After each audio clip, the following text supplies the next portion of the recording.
building, the music keeps building, and then it's us. And then it's us. I used to think the music could, and then suddenly it dropped and just kind of left you hanging. But no, it doesn't. It's us. It's us. Boom. And our amazing guest. Yes. Welcome to another edition of Get Found and Be Seen. Woo! Woohoo! With our special guest, Anza Goodbar. Yes. Yay! Welcome, Anza. Welcome. Happy Monday. Happy Monday. Yeah. You were saying it's your favorite day of the week. Every week. That is so never fail. Not normal. I know. Which is awesome. I know, right? Right. Break the patterns. Love it. Exactly. Anza, how you doing today? How are you? I'm great. It's another sunny day here in Denver, Colorado. I can't ask for anything better. Love it. And Boston, I didn't even think about the weather here in Boston, but it's nice. It's it's winter time's coming and we're getting used to things, and it's good. It's all good. My kids do have to rake some leaves still, but I gotta say that. We did that a couple weeks ago. Woohoo! I know. It's all rain here. All rain. Actually, it's got the sun's peeking out a little bit, but it'll rain a little bit later. But that's Oregon. That's cool. But it's green and lush, right? Yep. And there's no forest fires during the winter, so that's even better. That's a good thing. Well, Anza, it's great. This Anza Goodbar, for those who don't know, you should know. Now you will know if you don't know. Bankable Events, the owner of Bankable Events, and it's great to have you here. So excited about our conversation today. Well, thanks for having me. I'm looking forward to it. Well, we'll get rocking. Can you tell us and just introduce yourself? Tell us a little bit about what you do. I always feel like our guests we have on, I want them to do it because you do a way better job than us, and it's so interesting with what you do. So I want our audience to hear it. Awesome. Well, I am kind of a serial entrepreneur, and why is that? Because I am the girl that doesn't know what she wants to be when she grows up. And so I get an idea and off I run with it. I get bored, I get tired, I run in another direction. And so I have 20 plus years of event planning experience. I have done more than 4,000 live events over the course of my career. Got a little burned out, started a mortgage business. Used events to grow my mortgage business. That was our primary form of advertising. 2008, many people were in the same boat with me, but the industry imploded and so did my business.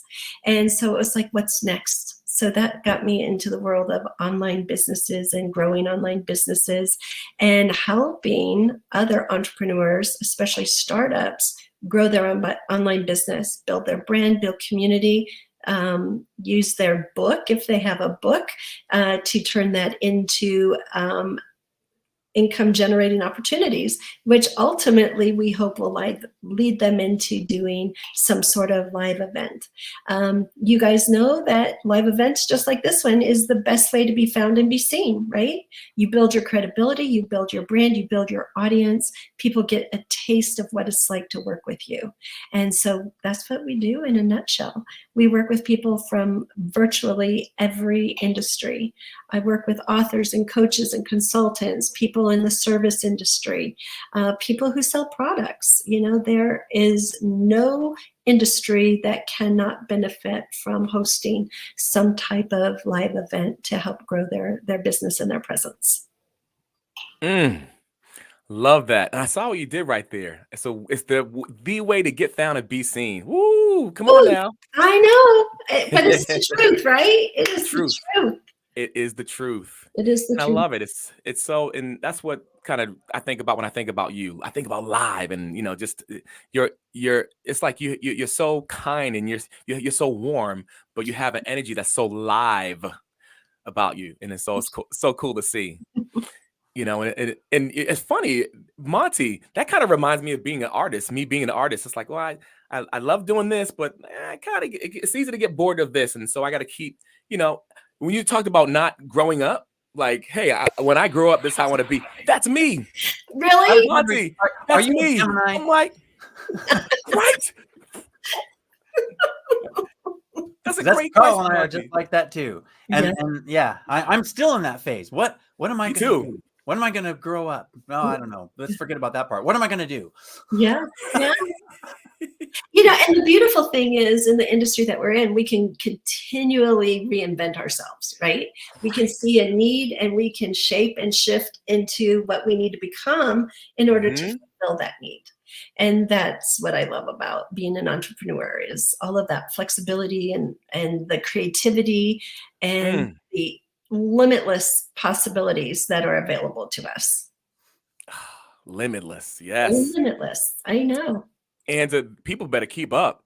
That's all They I better, gotta say. right? They better keep up. They better rowing in the boat. Rowing in the boat. They better get rowing.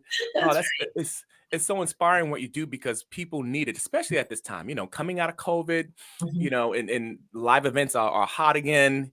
And just I love when he talked about how just how things are limitless too. This as far as our creativity, because there's so many things that can be done, and that's what intrigues me about the business world too, even with the artist background, because it's like there's so much creativity to be had. And when I think about it, I think about personal development because you learn more about yourself. People get to evolve, people get to grow when they have that mindset. So I'm like, yes, Anza, yes. You know, it's absolutely true because leadership is the key to success in every business. And if we want to be able to solve bigger problems, that means we need to invest more in ourselves and have that commitment to consistent personal growth. Because the better we are, the bigger problems we can solve and the higher level that we can serve other people at. And so I think that's really exciting too, especially when you're surrounded with other people who want to grow. And again, that exponential potentiality factor, right? All comes with growth. You keep growing, you keep creating new opportunities for you, the people that you work with, the people that you collaborate with. It's so much fun. It's so much fun. That's why Mondays are so great. You know, I get to hang out with guys like you. We get to talk about all these really cool things that we're all passionate about. And, you come up with ideas that maybe you didn't have at the beginning of the week and other directions that you can go, other ways that you can serve and help. And your Tuesday, Wednesday, Thursday, Friday, Saturday, and Sunday will be hopping because you had some momentum from the top of the week. That's right. Taking action builds momentum. Yep. Monday moments. That's Yeah, right. that evolution process, I think that's actually mandatory. We get to do it. You can look at it in that aspect, but look at any business that is the same. They've done the same thing. They're doing the same thing. And for 10 years or so, they are a solid business. Right. But if they don't evolve with society, because society keeps evolving faster and faster and faster and faster, then they fade away. You can look at all the mom and pop stores that have faded away. And the primary reason is they didn't evolve. Well, and that's true of many businesses that have been around for, I would say centuries. Sears and Roebuck, right? They didn't keep up with the times. Now they're defunct. JCPenney nearly went down the toilet, and then someone came in and kind of revived them, and they seem to be on the upswing. But there's a lot of businesses that, like you said, Monty, just did the same thing. It was comfortable, it was reliable, it was predictable, and then change happened, and they got so far behind they couldn't react and respond enough to make a change to stay relevant. And so you can't count on resting on your laurels, doing what you've always done, right? What is it? James Clear who says, doing what you've always done won't get you to where you want to go next. You've got to be able to do new things, be willing to take new risks, try something outside of your comfort zone in order to get a different and better response and result. If you really want to stay relevant in this fast-moving environment of, entrepreneurialism. Yep, absolutely. Amen. Amen to that. Whew. Well, Anza, yes, it's good stuff. I'm giddy this morning. I'm like, it's just good to hang out with you. you know? It's fun. It's always fun when we get together. Yes, Mhm. yes. Well, in your opinion, why is it important for small businesses to have a web presence when hosting live events? Absolutely. The number one reason is it makes you searchable. You Mm, want to be found, and your website is a great way to do that. It builds credibility. If you don't have a website, nowadays most people won't even talk to you. So you really need to have that web presence. And then it's your format or your platform for being able to market your business. You can put everything that you need to share about your events, about your business, about your philosophy, and about who you are, because that's where you connect with your potential audience. mm, I'm going to expand on that a little bit because that just made me think recently Hmm. with web presence. Now, looking up, like I get an offer for something and you're like, Right. hey, is this legit? Is this real? How much weight does this carry? Is this just somebody who just came out of nowhere? What I want to learn something about this person. So you go and you look them up a little bit. You look at their Facebook, you look at their website, you look at, oh, it's like, well, wait a second. They don't have a website. They just have a Facebook. mm, And then it's like, oh, well, they have a website, but boy, that's pretty basic. It's like, and then I know there's some resources out there. I go and I look up, it's like, well, how long has this website been on? Right. So I start finding out the credibility of this person and do they really have what they say they have? Right. That's what it comes down to. And Monty, it's really interesting that you bring that up because a lot of clients come to us for business consulting, helping to grow their business, and they've been given the advice that they don't need a website, that a Facebook fan page is all you need, or a business page on LinkedIn is all you need to grow your business. And I refute that all the time. And even when I started my first online business back in 2008, I thought, I don't know if I'm ever going to get any business from having this website, but I need it to be found. I need it if somebody's going to search for something or want to know something more about me. And I'm a huge blogger. I love to blog. I love to write. And so my website is a great place for me to store all of that content. And again, it's a great way for me to send people to my website. Every single week, I send people to my website from blogs that I've written.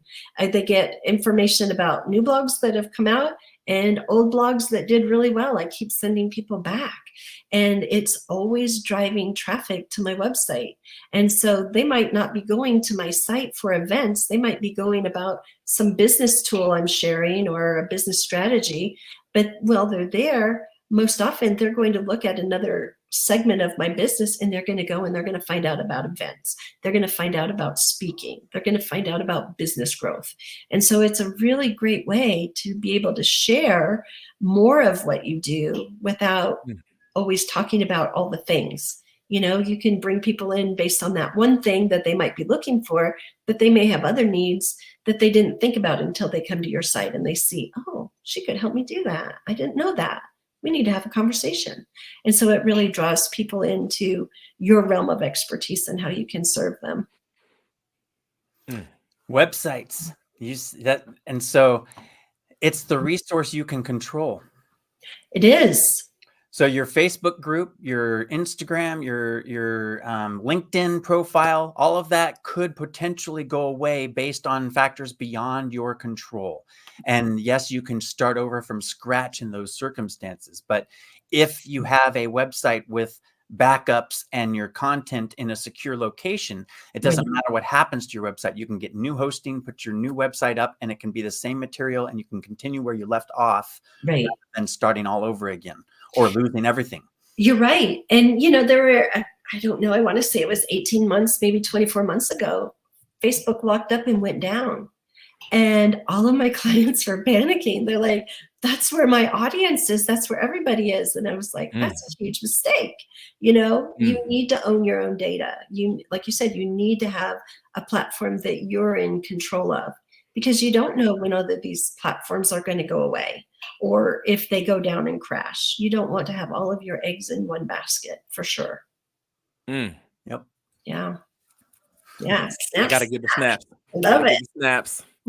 Gotta give the snaps. Oh, now that's good stuff. And I'm really grateful too. I've as you know, me and Monty does. He's the man for the whole web presence thing, and I'm the guy for the whole video thing. And this is just such a great time now. It's like one phrase I've been saying now too is one man's trash is another man's treasure. Right.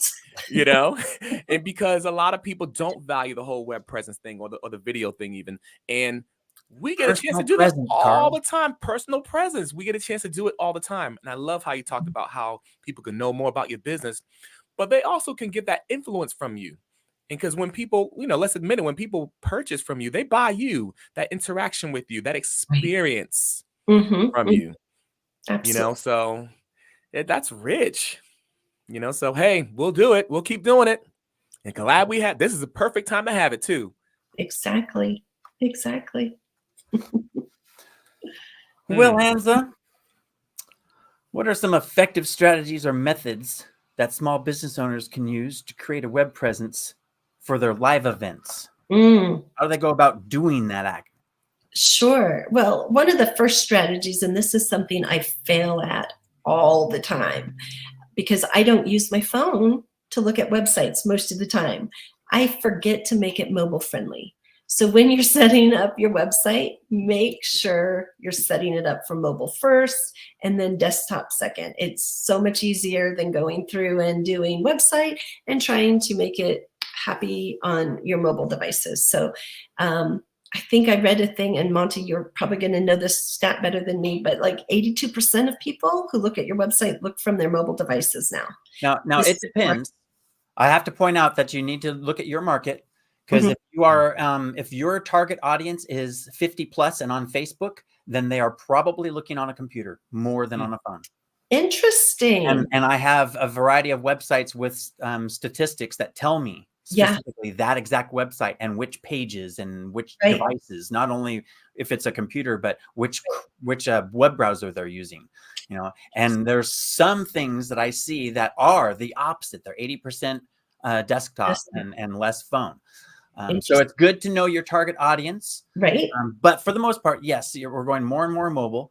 And I'm a little spoiled because I use WordPress, and WordPress just makes things mobile friendly right off the bat. So I only have to do one screen and I'm done. Right.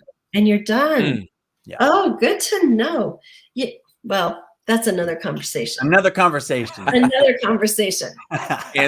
I'm with you. You didn't have to say it, but I am with you. I did not know that about WordPress. I recently, well, not so recently, left WordPress because it's really hard for me to program. So I went to something that was a little more plug and play. But I struggle with that. And, now that you say that, I recall I didn't struggle with mobile devices when I was using WordPress. And so I think I just took for granted that all those things happen naturally with other platforms. So, there's a great strategy. One, know your audience. Two, know what your platform is capable of doing. And do you have the skill and the finesse to be able to do the back end stuff, or hire somebody to do it? But back to the question you asked me. Yes. I digress.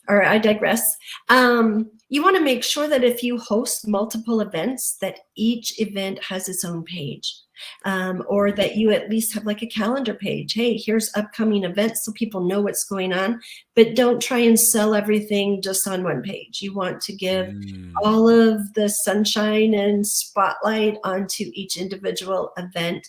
And I don't usually make each event live until the previous one has closed out, just so there's so many options, people get confused and don't make a decision. Have a static page for your events. Let people know. A lot of my clients do retreats of various kinds. So they have a static page that talks about retreats, why they host retreats, what's going on. And then it will link to, hey, look at our upcoming event here. And it will take them directly over to the sales page for their upcoming event. Make sure that you have a URL for your event. Just like your book, you have a URL for your book. You want to have a URL for your event that is easy for people to go to and to find you if they're searching for your event. They might not find it just under your website name. So make sure that you have that branded all the way through. Yeah. Love it. Branded all the way through. all the way through. She And touched that's base on a bunch of stuff that we did on one of our episodes, Carl. Landing pages. Mm-hmm. Landing pages are important for your specific events right. or offers, not even just events, but Right, exactly. But in this case, we're talking about events. So a landing page for every event, and then only making them live when they're active, Mm-hmm. but having that static page. Mm-hmm. So if it's a recurring type of a thing, you can have that information there saying, upcoming, get ready, get on the early bird list, or check back soon, or something that says, hey, this is an event, but it's not current, but it's coming up soon. Mm. And, and I have a client, speaking to that as well. I have a client, she does an annual event. So after the event's over, we go in and we update all of the things that we need to update and say, hey, get on the wait list right now. Just go ahead and start signing up for our next fall retreat. It's not too early to secure your spot. And so then we start pre-selling before we even open up a launch for the new retreat or event, whatever the case is. And that really is a great and simple marketing tip to be able to, keep people involved, keep them interested, let them know, hey, I've got stuff going on all the time. Check back for more information. And that way they can see what's going on. Tried and true. Mm-hmm. Tried and true. The day after Christmas sales, proven that for decades. Exactly. Right. Exactly. No, that's smart. That's really smart to do that. And what a way to give people that experience, like we've been talking about, the experience, and to be consistent in, to be able to have, it's like you're having that conversation with them. Even though the event's over, you're still having that conversation to say, come into our community. Exactly. Exactly. You want to be in the know, sign up. We'll keep you in the loop. We'll let you know, who the speakers are, what the dates are, what the facility is, what the location is, whatever. And it gives you the opportunity then to create content, to keep having that conversation, to keep drawing them in, maybe do a poll, ask people, where would you like our next event to be? Do you want it to be in the Northeast? Do you want it to be on a beach? Do you want it to be on a cruise? What is it that you want? And that helps you cater to your ideal clients' wants, and make it easy for them to say yes to join you on that next experience. What topics do you want to talk about on this next retreat? Where do you want to go on your next step? And then you create according to what they want. And it makes it really easy to sell repeat clients. You don't want that one and done client. You want that lifelong client. Cut down on those client acquisition costs, right? Right. Evolution. You gotta keep changing. Yep. Again, coming back to that, if you did the same event every year, then you wouldn't have repeat people hardly. You wouldn't. Yeah. Yeah. So by inviting them to the next stage, hey, we brought you here. Now we're going to go here, or where is it you want to go is even better, and bringing them along for the journey rather than a one and done. And I'm just going to give an example from a recent event that I did with a client. She works with business owners and helps them grow their business. Well, out of our retreat, where did they want to go next? They want to talk about an exit strategy. They're looking down the road. It might be 5 to 10 years down the road, but they know they need to start planning now. What do I need to do? And so this gave her a whole new idea of how to open a mastermind, how to have another retreat on a different topic. And all of a sudden, when we started talking about that, she's like, I know a group of about 30 people who are interested in this. We've been having casual conversations, but I never acted on it. And so it gave her this whole new thing to go into 2024 with that she didn't have before she hosted this event. And so you just never know, once you start asking those questions and probing, where do you want to go in your business? What is your next step? For a lot of people who are in their 50s and 60s, it's retirement. It's like, what's next? How do I pass the reins? How do I sell my business? What does that even look like? And so there's, again, unlimited opportunities and potential for what you can do through a live event to grow your business. Because you never know where that next great idea is going to come from. That's exciting. It is. It's really exciting. Because like Bonnie said, it's continual evolution. How do you continue to grow your business to serve the needs of your client, to help them reach whatever their end goal is? And when you start working, like I do, I work with startups. I get to work with them all the way through. I can take them all the way through. And so there's a lot of opportunity to grow and change and evolve and learn new things. And what does that mean? And events are just a part of that on their growth trajectory, if I could speak right. Blah, blah, blah, blah. That's all good. Right? Fall down looking good. Well, that was one of our episodes too. Fall down looking good. That's what we do. That's what we do. Perfect. That was perfect. Mm. Perfect. Well, Anza, how can having a strong web presence help small business owners get more visibility for their live events? Well, one of the ways that it can do it is it can give you a global presence. One of my clients hosts an annual event in Chicago, and 3 years ago, she had Chicago people there. In her last event, which was last week, I think she had women from 12 different countries, as well as, across the United States. And so it allows you to reach a bigger audience. And, one of the things that I would say to the people who are here today is don't make the assumption that only people who know you are going to come, or only people in your hometown are going to come. If you can solve a problem through your live event that people really need, whether you're solving a personal problem, helping people with professional or personal growth and development, or whether you're solving a business problem and helping them grow their business, people will travel to you if you have great content and you're giving great value.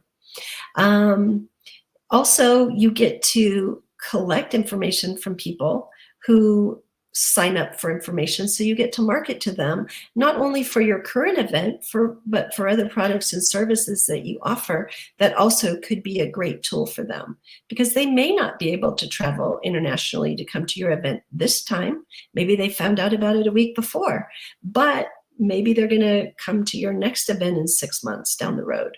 So don't just be limited to thinking about this one thing that is happening right now.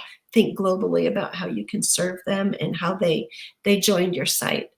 It also allows you to sell tickets. You can sell tickets directly through your site.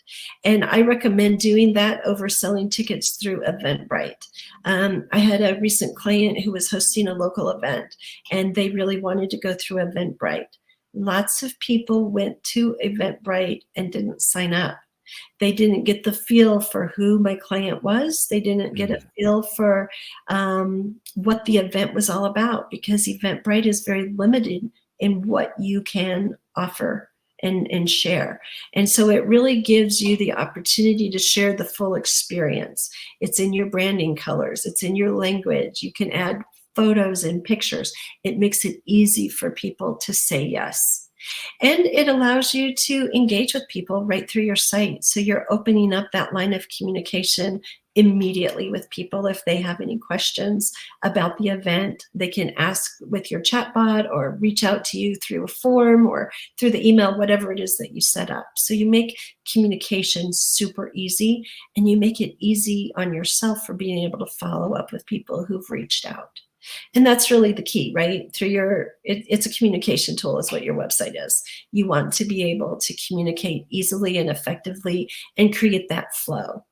And if people can communicate with you easily and readily through your website, that builds a level of trust that, hey, on site with them at an event, they're going to be responsive to what my needs are. Oh, I can tell they thought ahead. They've planned for me to come to this event. It isn't just a bunch of happenstance, or I don't have to go to multiple places to figure out, do I have to talk to them on Facebook, or do I have to interact with them on Eventbrite? What's the deal? It's all in one place and it's contained. And like Monty said earlier, you own it. You own the process. You own everything about how that exchange happens. That's my site. Mm-hmm.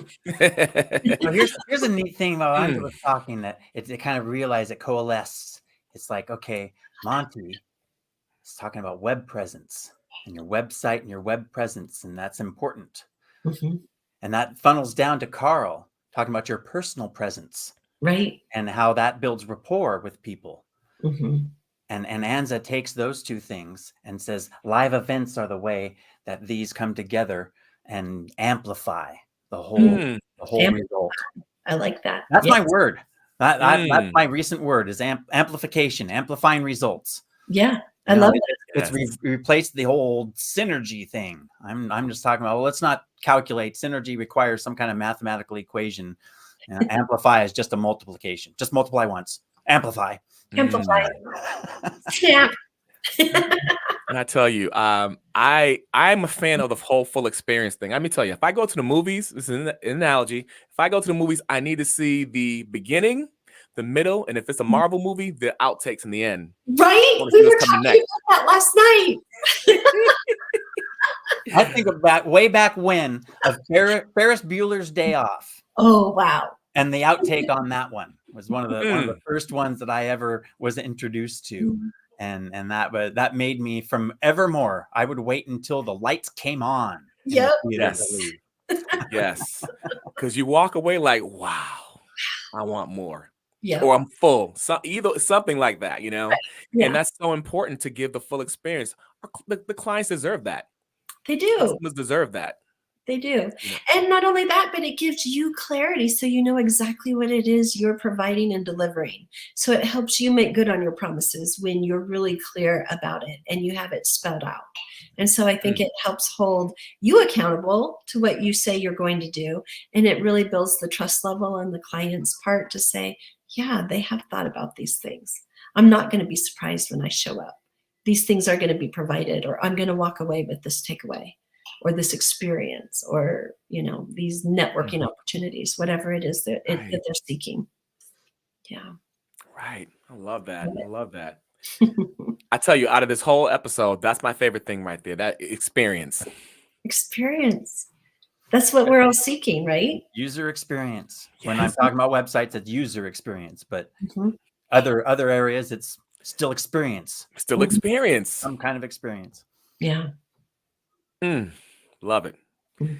Good stuff. So on all those different things there, what would be the key components that you would want to have on your website effectively promote your live event? So some of these things are going to sound totally basic, but they're things that people overlook because they are so basic. I mean, seriously, you guys. But it's the time, date, and location of your event. Where is it? Is it easy access? Is it somewhere that people are familiar with, right? Is it at a time that is conducive for them to attend? Making that really prominent. Your price point is super important. And I always recommend having multiple price points with multiple experience levels. So you have a price point that could meet multiple people's interest level and budget requirements. And not everything is going to be appealing to everyone. So you want to be able to offer incentives like bonuses for people, early bird bonuses to sign up. Some of my clients use diminishing bonuses, offering a VIP level, which gives them a higher degree of access to you or your team, depending on what it is that you do, I think are really important. And so you want to make sure that all of those inclusions are clearly outlined on your site. You want to build in a sense of urgency. I like urgency versus scarcity, but it's the same thing, right? Depending, whichever terminology you like, you want people to act now. So give them a reason to act now, and make it believable. Sometimes, things on websites just don't sound like it's really a true incentive. So be really careful about the language that you're using and the call to action that you're creating, and make it a credible, genuine call to action to get people to sign up. And then, again, just enticing people to sign up early, whether it's creating a wait list from your previous event, inviting people to go ahead and commit, or whether it's that early bird incentive, but give them a reason to say yes now. And then I think the final thing would be giving them a structure of what the experience is going to be. let them know we're going to run from this time to this time. We're going to have meals. We're going to have breaks. We're feeding you, or food is on your own, whatever that is, so they can anticipate. Do I want to carpool with somebody? Do I need to drive alone? Oh, I'm a diabetic. I need to bring some snacks with me because meal times are not going to be when I'm used to eating based on my time zone if they're traveling to a different time zone. So you want to be able to give people information that is broad enough yet specific enough that will speak to a multitude of needs, and let people know, again, I've planned for you. I've thought about different contingencies. I want this to be a comfortable, exciting event for you. I want to, provide a balance of learning and networking and free time, maybe for reflection. If there's things that are happening in workshops, maybe there's assignments that you need them to complete before they go to the next thing. You want them to be able to see what the flow is and how that's going to fit into their learning style. Is there something that is all lecture? That doesn't work for everybody, right? Are there interactive workshops, right? I know nobody wants to go and just sit and be talked to. One of my clients does a podcast. He does syndicated radio. And at his event, which was this past weekend, he offered an opportunity to demonstrate on stage with someone how to do a podcast. And he brought them up and they walked through all the elements and actually recorded a live broadcast in front of the whole audience. What a fun, interactive way to get people involved, right? Just as an example. And so you want to be able to demonstrate on your website these different kind of experiences, activities that are going to be available to them. So one, they can get excited, but two, that they can prepare appropriately for what they need to bring and do, and to prepare to get the best and most out of what your event is offering. I like what you said. It's because I'm all about user experience on a website, on a web page. So the key word that you use that just really is profound to me is prominent. You said it's really, it's super simple, super basic: date, time, location. But I think about when I'm looking at a receipt. My wife hands me a receipt and I'm like, well, when was this from? Was this from 3 days ago? Was this from today? So I'm looking for the date. Yes. And every single business on the planet prints the date in a different place on the receipt, even different branches of the same company. And so that drives me with the user experience on make sure that not only do you put the date and time and location in a prominent spot, but just like a call to action, you put that in multiple spots. Yes. Yes. I hate looking for that kind of information, and, doing bookkeeping for my business is the same thing. When did that happen? Where's the date? Why can't I find the date? I need to log this. And people say that when they go to people's websites looking for the date and time and location for their event. So make sure that it's prominent, make it bold, make it a different color, make it stand out. Make it stand out. Put some space above and below it. Yeah. That's exactly. Draw attention to it. Because if people don't know when and where it is, they're not going to come. They're not going to show up. Don't make them hunt for it, because people will scan a page. And that goes for whatever is on that page. Yeah. If they come to your website, they're coming to your website for a reason. So you need to make the information that they're looking for available to them easily with one click at most. Yes. Yes. So your phone number, your address, your little link that takes them to the thing they want, whatever it is, it needs to be in multiple places. I think that's key. I think I've ran into several websites where you're scrolling up and down. I know I saw a button somewhere. Where's that button at? Where's the phone number at? Why do I have to click to the contact page to find your phone number? Right. It should be in the footer. It should be at the top. Yeah. It should be in the middle too. Yeah. But you'll find that one person that just has it only on the contact page. Yes, that's so true. So true. That's good. That's helpful for me. I'm like, oh, wait a minute. I know. Got me thinking. I'm like, have a question for you, Anza. Yes. So how can small business owners incorporate video into web presence to enhance the promotion of their live events? Sure. So most of my clients will do a welcome/invitation video that is short and easy. It's at the top of the event page, and it simply says, hey, this is who I am.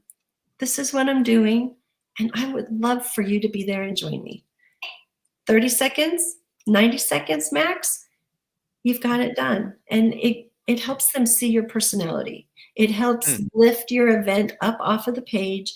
It makes you a real person. It allows them to connect with your personality. And so I think that that's a really important thing. They also can do clips from previous events. Show some of the speakers speaking. If you're the speaker speaking, even better, right? Show some of the event that was going on. Maybe you had some music at your event, or you had some special activity that was super awesome. Throw in little clips of that, right? Having a little dance party going on stage, or, you know, getting people up going. I work a lot with people of faith, and many of them bring in worship. And worship time at faith-based events is so powerful. Let people see that energy. Let them see how people are engaging. You know, let them hear a part of that inspiring message. Bring them into what it is that you're creating. Again, it goes back to that experience. So what can you share through video? Words are great. They're, you know, they're easy, right? But you don't have to work so hard if you've got clips. If you can reach out in video. And I know a lot of people just don't feel comfortable doing that. They're like, my personality doesn't equate, my voice doesn't equate the way I perceive myself. And you really just have to get out of the way. And when I was a kid, I used to listen to country music because I grew up in Wyoming and that's all we had. And Anne Murray was one of my favorite singers, and I just thought she was the end all be all. And I listened to an interview with her, and she said, when I listen to myself sing, I feel like I'm laying on my back and an elephant is sitting on my chest. I don't feel like I can project. I don't feel like any emotion comes through. I feel like I sound flat, you know? And I thought, man, she's everything but all of those things that she perceives. And so sometimes we just have to get out of our way and don't think about how we perceive ourselves when we go to do a video, and we just allow ourselves to be ourselves and trust that people are going to perceive us the way that they do face to face. Right. I Yeah. love that. It's rough when you hear yourself, because your It vocal is. cords go through your Well- head and you hear yourself differently than when you hear yourself from a recording. Mhm. That's a Right. rough one to get over, but It is. like you said, it's that experience and the rapport and the video here. I'm going to say it again. A video amplifies your web page. That little bit of, it's you. It's not just your words or the words that some copywriter wrote for you, or, you know, it is, I mean, maybe somebody wrote those words for you, but you said it. Right. You know?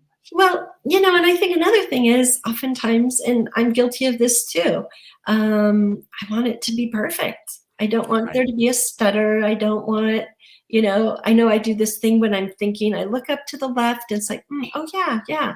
You know, I'm like, I don't want to see those little glitchy things, but you know what? That's what they're going to see with me face to face, because that's just the thing that's quirky about me. Right? That's just what I do. And so give up that idea that it has to be perfect. It doesn't. It just needs to be genuine and authentic. Well, that, and also genuine. You just said it. Yeah. I had a fellow I knew, I went to school with, that he said, I have a suit. I have one suit and I only wear it when I go to an interview.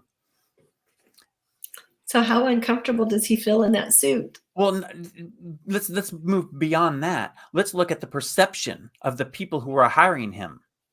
He's putting on airs. He's putting on a front. He's not giving him his true self. Right. So a 60, 90-second video where you have a couple stutters and you look up a little bit and you maybe shuffle your papers or whatever, it's you. And the other thing is that, think about when you watch somebody. Do you sit there and go, oh, they said twice. oh, look, he scratched behind his ear. Right. It's like, no, you're there because you're wanting the content. Right. And so as long as you give content that is valuable to people who are listening, then all those little imperfections aren't even noticed. Right. And when they are, they're just like, oh, look, he's human. Mm-hmm. Right. And either way you face it, it's all part of your authenticity. One part of my journey this year was, like for me, I stutter when I talk, but what I learned to do is say, that's part of the experience. So how can I make that fun? How can I play around with it? Mm-hmm. Mm-hmm. And with the artist background, that's what artists do. You play around with what you have, and you make it sound better, or Right. you have fun with it. You make it part of your repertoire. Well, not only that, but I think it gives some comfort level to the people watching too. It's like, oh, I get tongue-tied or get twisted when I try and say a certain combination of words or whatever, and they're like, man, I do that too. Oh, she recovered from that. I could probably do it as well, and so I think that's another aspect. Give them permission. But a third way that we could use video in your website, and especially for events, is testimonials. Get your people to give video testimonials for you, because those are so much more powerful than just a written testimonial. Not that those aren't important, but it's just another great way to incorporate video into your site and make it more interactive and to help people connect. Indeed. Yes. And because so many people struggle with doing a video, they know that they must have really had a great experience if somebody was willing to give a video testimonial, right? So it really just changes the weight of what that testimonial says. Right. And let's go back onto that imperfection part of that, of if you're trying to get a video testimonial from someone, they're probably, if they're not someone who makes videos, going to be really, really, put up, a video. I don't want to be on video, but it's almost, I want your imperfections. Please, you're a real person. I don't want it scripted. I don't want the perfect thing that everybody says, oh yeah, they paid that person. Right. I want the reality. One of my clients is really, really good at doing this, is that she'll go up and interview people after the event before they've left. And so she's almost like the MC, and they ask the questions and then they give the response. And it just seems to take the fear away, because it becomes very conversational. And she gets really great reviews for whatever her events were by taking that response, instead of saying, oh, would you go off and do this by yourself? Right. Oh, here, would you do this with me? And it's a game changer. You don't even necessarily have to let them know ahead of time. You can just ask for their permission afterwards. Hey, did you realize you just gave me the greatest testimonial ever? Could I use that? Exactly. That's another great strategy. Yeah, I think I was going to mention something about that too, because Jim said that one time. Ask them the questions and then piecemeal their testimonial together. And then you tell them about it and they say, wow, I couldn't say it better if I said it myself. Because you did. Right? You did. I love that. Oh, good stuff, Anza. And I'll say this one thing too, like I'm pretty sure you see this all the time too. Even with video, you see people with personal brands and you see people with their, corporate brands. And when they see that real person, it could tie things together and it makes everything more human. I agree. Yes, in our world of tech, being more human is the commodity right now. It is. And, that is one of the biggest drivers in our business, is to get away from the tech, the online, the social media, and get back to the handshake, the face-to-face, the personal, humanized part of business. I missed that from when I started my first business back in 2004. And I want to see more of that. And I think that live events is a great way to bring that human factor back into our business, because all the other things aren't going to go away. We're going to have to live with it. That's just the way of our ever-evolving world.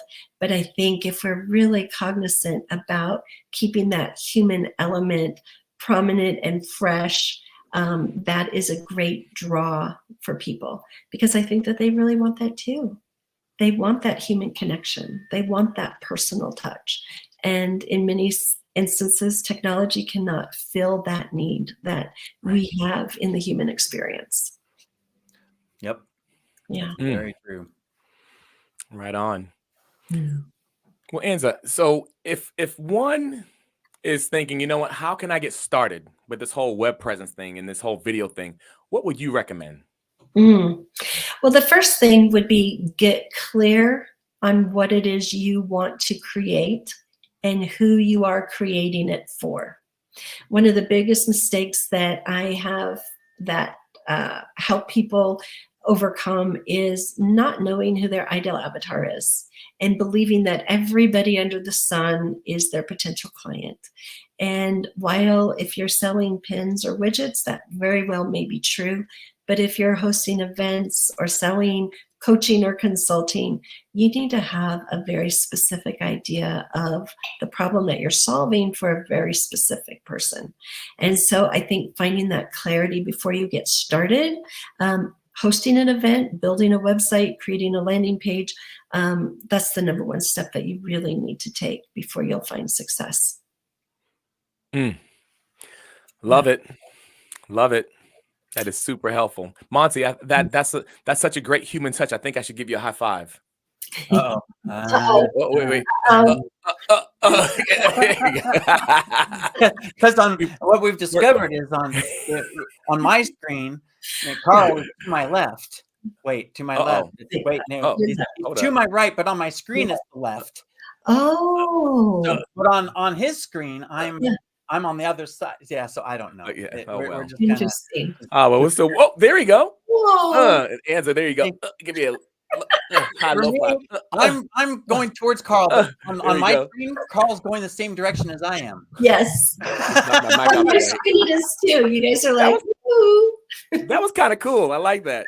It's like a twister dance move or something like that. One of these days, Anza, I was telling Carl, we're going to do a live podcast. We're going to be in the same room and we're going to have the same background as we have now. Yes. So that way it doesn't look like we're in the same room. And then suddenly we're going to do the high five thing. We're going to switch spots.